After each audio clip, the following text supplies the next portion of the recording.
A Last Supper.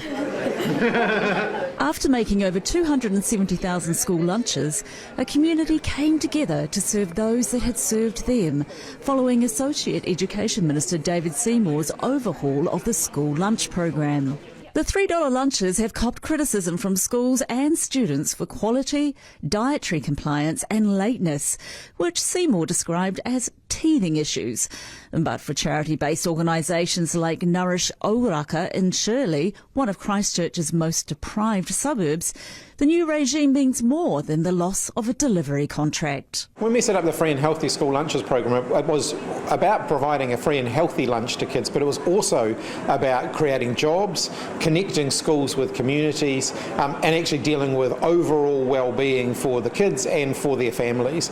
I think we've lost a lot of that with the cut-price lunches that the government's now delivering. In 2 paragraphs of a 14-page Cabinet report from last September, Seymour acknowledged an estimated 140 lunch contractors like Nourish Auraka would be impacted.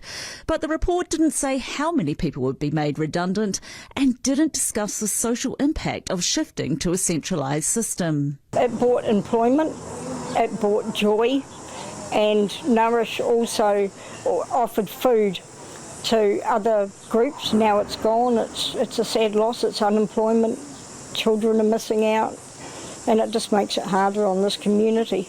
Seymour sympathises but says the costs of the old model were impossible to justify. The government cannot spend twice as much to support or prop up businesses and charities when its real goal is to deliver affordable and nutritious school lunches for children.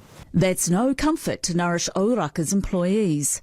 Most of them were solo mothers who had been out of the workforce for a long time and found it impossible to find jobs that fitted within school hours close to home. It was a business that local people worked in.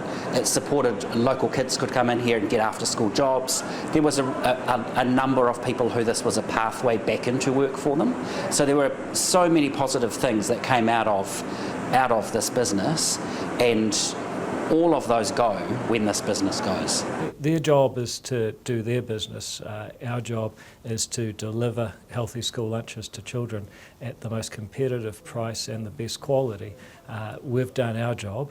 They are still free to seek work and make the most of their time as well. The new lunches have proved unpopular with some students. I have felt sick before eating them because I just don't like the flavour of it. It's fair to say David Seymour has more than enough food for thought.